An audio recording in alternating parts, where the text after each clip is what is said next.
আমরা কিভাবে Erasmus Mundus স্কলারশিপে apply করব। সো রাইট নাও আমি আমি চাইবো যে আপনারা সবাই খাতা কলম নিয়ে বসেন, কারণ এখন যে ইনফরমেশন গুলো আমি দিব সেগুলো খুবই খুবই খুবই ইম্পর্টেন্ট। এবং এর আগে যেগুলো বলেছি সেগুলো মাথায় না রাখলেও চলবে, যে আপনি কি পাবেন কিভাবে পাবেন সেটা দরকার নেই। এখন কিভাবে আপনি অ্যাপ্লাই করবেন এটা হচ্ছে এই প্রোগ্রামের, সরি এই আমাদের যে আজকের প্রোগ্রামের মূল বিষয়। সো আমি চাইবো আপনারা সবাই খাতা কলম নিয়ে বসেন। আমি আপনাদের 1 মিনিট সময় দিচ্ছি, খাতা কলম হাতে নেন, অ্যান্ড দেন আমরা শুরু করব। ওকে, সবাই খাতা কলম হাতে নিয়েছেন? দু একজন একটু আনমিউট করে জানান। জি, নিয়েছি। ওকে, গ্রেট। স্যার। সো এই ইরাসমাস মুন্ডাস প্রোগ্রামে অ্যাপ্লাই করার জন্য আপনাদের কিছু প্রি রিকুইজিট যেগুলো হচ্ছে পূরণ হতে হবে। আচ্ছা, কেউ একজন হাত তুলেছেন, আপনি একটু আনমিউট করে কোশ্চেন করেন।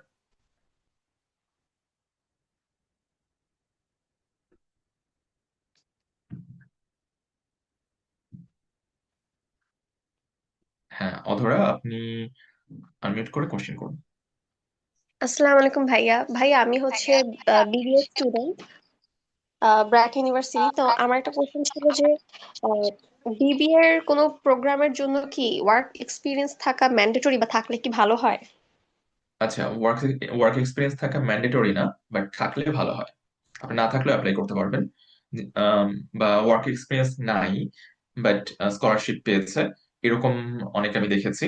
সো ওয়ার্ক এক্সপিরিয়েন্স থাকা ভালো, আপনাকে এগিয়ে রাখবে। বাট না থাকলে যে আপনি পিছিয়ে পড়বেন তেমনটা না। ওয়ার্ক এক্সপিরিয়েন্স ছাড়াও অনেকে এগিয়ে যায়। সেক্ষেত্রে আপনার রিসার্চ থাকতে হবে, কিংবা আপনার একাডেমিক রেজাল্টটা অনেক ভালো হতে হবে, অথবা আপনার অন্য কোনো দিকে হচ্ছে বেটার থাকতে হবে, যেমন আপনার এসওপি কিংবা সিভি স্ট্রং হতে হবে।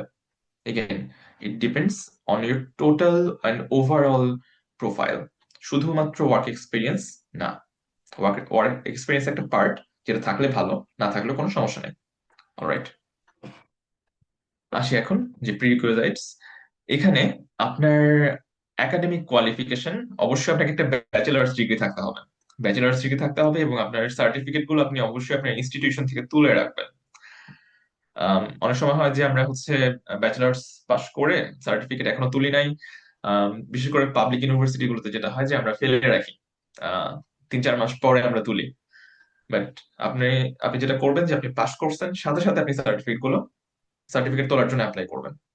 সো ইয়া, আপনার একাডেমিক কোয়ালিফিকেশন এটা প্রুভ করতে হবে যে হ্যাঁ, আমি ব্যাচেলার্স শেষ করেছি, আমি অনার্স পাস করেছি। ল্যাঙ্গুয়েজ প্রফিসিয়েন্সি, এখানে আপনার হচ্ছে অবভিয়াসলি আপনার, আপনি যে ইংলিশ বলতে পারেন এটা জানাতে হবে। এন্ড কিভাবে জানাবেন? আইএলটিএস এর মাধ্যমে।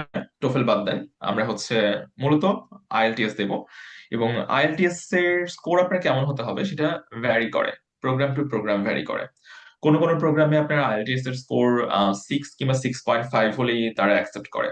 যেমন আমি যে প্রোগ্রামে এসেছি, এই প্রোগ্রামে তারা 6.5 হলে অ্যাকসেপ্ট করে। কিন্তু কোন কোন প্রোগ্রামে আপনি দেখবেন যে আইএলটিএস স্কোর 7 কিংবা 7.5ও যায়। So depends on the programme, আপনার আইএলটিএস স্কোর কেমন হতে হবে।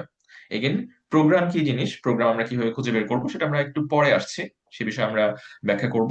বাট আপনার ওকে, একজন হ্যান্ড রেজ করেছেন, নিসা, প্লিজ আনমিউট করে কোশ্চেন করেন। আসসালামু আলাইকুম ভাইয়া, ভালো আছেন? জি বলুন। ভালো আছি।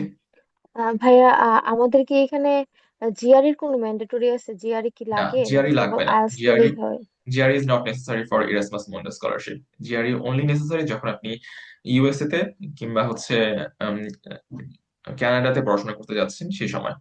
ইভেন কানাডাতে মনে হয় এখনো লাগে না, ইউএসএ তে লাগে। ইউএসএ হতে GRE necessary, but Erasmus Mundus এর জন্য জিআরই একদমই দরকার নাই, টোটালি আননেসেসারি। ওকে, তারপর থার্ড যেটা, যে আপনাদের পাসপোর্ট রেডি থাকতে হবে। So get a passport, and preferably 10 বছরের জন্য আপনার পাসপোর্ট নিয়ে রাখবেন।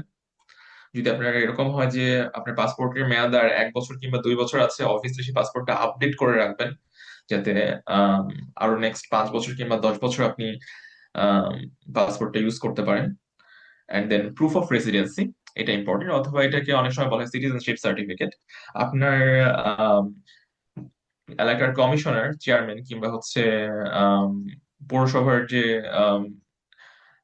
চেয়ারম্যান, তার কাছ থেকে আপনি হচ্ছে সার্টিফিকেট অফ রেসিডেন্সি নেবেন অথবা সিটিজেনশিপ সার্টিফিকেট নেবেন, এবং সেটা ইংলিশে নিতে হবে। আমাদের বাংলাদেশে কিন্তু হচ্ছে বিভিন্ন উপজেলা, পৌরসভা কিংবা হচ্ছে সিটি কর্পোরেশন সেখান থেকে সিটিজেনশিপ সার্টিফিকেট দেয়, কিন্তু সেগুলো কিন্তু বাংলাতে দেয়। এটা হচ্ছে সমস্যা, আপনাকে ইংলিশে নিতে হবে।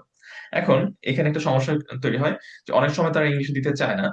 আপনি একটা ইংলিশের টেমপ্লেট তৈরি করে নিয়ে যে ওদেরকে দেবেন যে হ্যাঁ আমি যে টেমপ্লেট তৈরি করছি এটাকে এডিট করে এখন আপনারা সাইন করে আমাকে দেন। অথবা যদি তাদের এরকম সিস্টেম থাকে, ইংলিশে দেওয়ার সিস্টেম থাকে, তাদের থেকে ইংলিশে নেবেন। যেমন আমি রাজশাহী সিটি কর্পোরেশন থেকে নিয়েছি, সেখানে আহ, তারা ইংলিশে আমাকে সিটিজেনশিপ সার্টিফিকেটটা দিয়েছে। বাট অনেক ক্ষেত্রে অনেকের সমস্যা হয়, সেক্ষেত্রে আপনারা নিজের টেমপ্লেট তৈরি করে নিয়ে যে তাদেরকে দেবেন যে আচ্ছা ঠিক আছে, এটা হচ্ছে আমার template, please sign here. Okay. And এটা আদার্স, যেটা আপনার জব এক্সপিরিয়েন্স কিংবা এক্সট্রা কারিকুলার অ্যাক্টিভিটিস, এটা হচ্ছে ইম্পর্টেন্ট, কিন্তু এটা ম্যান্ডেটরি না। আপনার যদি এক্সট্রা কারিকুলার অ্যাক্টিভিটিস কিংবা জব এক্সপিরিয়েন্স থাকে, সেগুলোর সার্টিফিকেট গুলো আপনারা করে রাখবেন। আপনি কোনো কোনো জায়গায় জব করেছেন, সেই জবের জায়গা থেকে আপনি টেস্টিমোনিয়াল তুলে রাখবেন, কিংবা হচ্ছে আপনার অ্যাপয়েন্টমেন্ট লেটার দেখালেও হয়, অ্যাপয়েন্টমেন্ট লেটার, রিজাইন লেটার। এবং হচ্ছে আপনার যদি এক্সট্রা কারিকুলার অ্যাক্টিভিটিস থাকে, সেগুলোর যদি সার্টিফিকেট থাকে, সেগুলো আপনি রেখে দেবেন, সেগুলো আপনার হাতে থাকবে। হাতে রাখাটা ইম্পর্টেন্ট। অলরাইট।